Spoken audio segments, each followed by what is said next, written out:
So, what is going on with the mental health of Gen Zers? Gen Zers are twice as likely to suffer poor mental health when compared to millennials. In 2009, only 20% of millennials had mental health issues. Now it's over 51% for Gen Zers.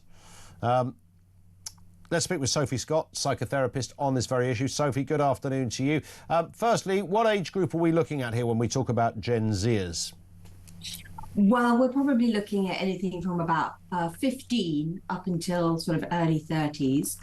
Okay, so my age group then. Exactly, and mine. Funny. But I think what's important to say is that actually what we've seen like over the last decade is actually there's been an increase in mental health issues across all generations. Yeah. There's been the sharpest increase in sort of 16 to 24-year-olds, but we're not just talking about an increase only in that age group. So even if we factor out the fact that, you know, some people argue that we've kind of redefined what is mental health issue. We used to just talk about a little bit of anxiety or having a bad day. That's now lumped into the sort of mental health thing.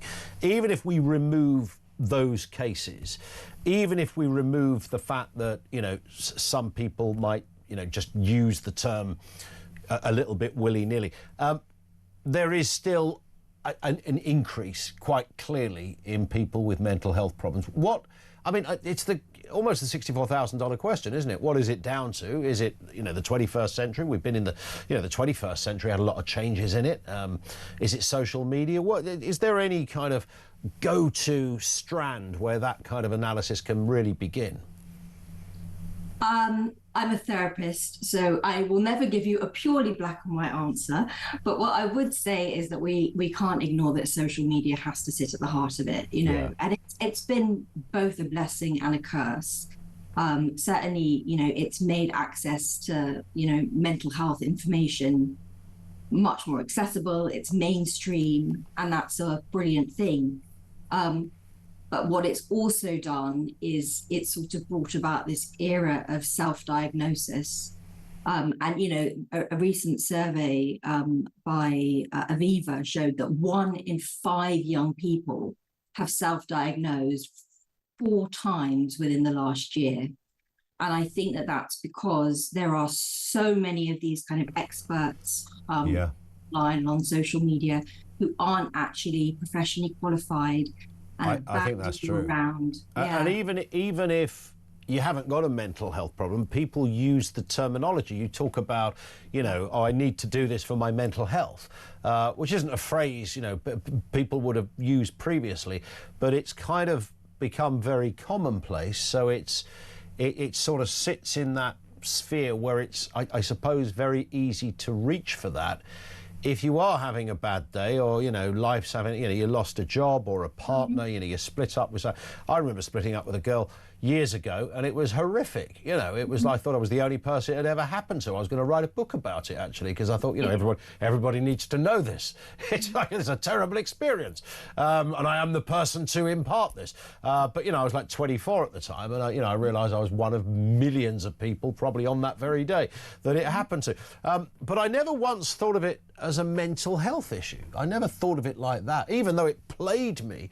I mean, day and night, it was horrific. I mean, you know, look at what she lost. That's the only thing I can say.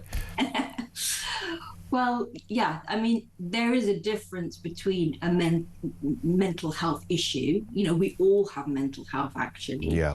Mental illness.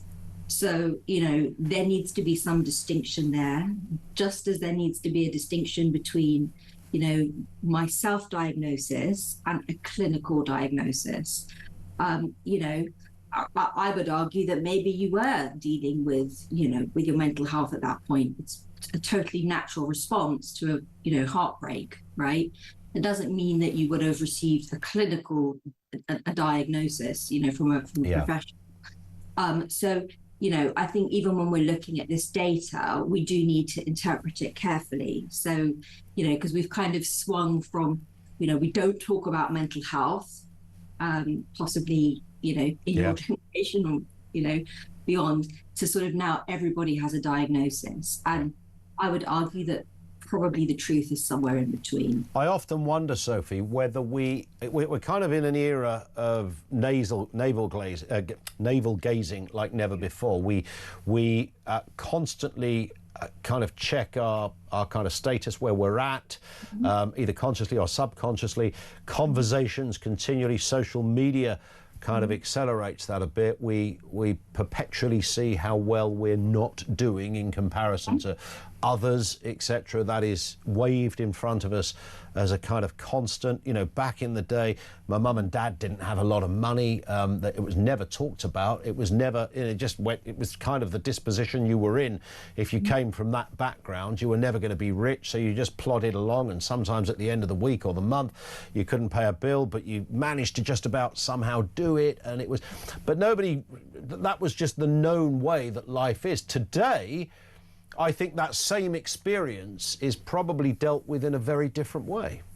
Absolutely. And of course, scrolling and, you know, comparing your life at 2 a.m. in the morning when you're feeling down to somebody whose highlight reel looks very impressive kind of would make anyone feel depressed. And, you know, your mum and dad didn't have that source of constant comparison. And, you know, this sort of over-labeling, particularly, as I said, from people who aren't experts but have a lot of opinions online, you know, a lot of us could identify with, oh, actually, do you know what, I do feel quite anxious, or I do feel, you know, maybe I have ADHD, or even a personality disorder or beyond, because the truth is that we're all human beings, right? So we can all recognize these parts of ourselves within us. You think, oh, I've got a bit of that, oh, I've got a bit of that, and that. So this access to information is a fantastic thing. I think it's removed so much of the stigma around mental health, but it can also be a very dangerous thing where we are attaching ourselves to a label. Yeah. So we don't want to ignore it when it's very real and serious, but we also don't want to kind of expand its definition to the point that we sort of dilute the seriousness, if you like.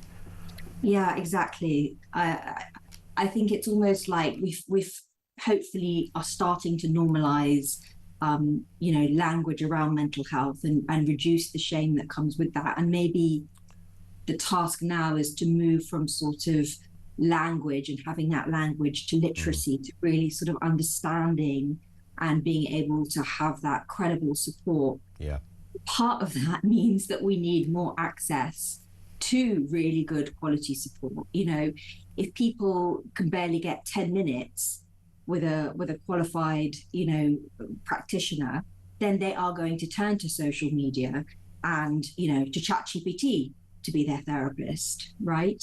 So there needs to be far more actual resources and investment in like literacy and helping people to really understand, you know, what it is they're going through. Sophie, fascinating stuff. It's something we're going to talk about many times going forward. Thank you for your time. Really appreciate that. Sophie Scott, psychotherapist. It's strange, isn't it? I suppose different personalities. You know, I have mates, you know, I've got mates. And sadly, the past tense with on a couple of occasions, I've had mates who really did have issues. I mean, getting dumped by, and by the way, you know the chronic injustice of my dumping at 24, which was terrible. And I know Finn probably finds this slightly hilarious. I was the one that did the, I don't think we should carry on, it's not really working out. 2 days later, changed my mind. No problem at all. Just go around there, say, it's been a mistake, I'm terribly sorry, look who's back. So I did that, and I was told to off, basically. No, sorry, mate, you had your chance, you finished it. And I was just waiting for a bloke's head to be around the door and go, who's that? Oh, it was grim, it was horrible. It was the biggest injustice, I promise you, in relationship history. But frankly, when I look back at it, if I was her, I'd have made that decision as well. Never go out with a 24-year-old bloke. Sorry, Finn.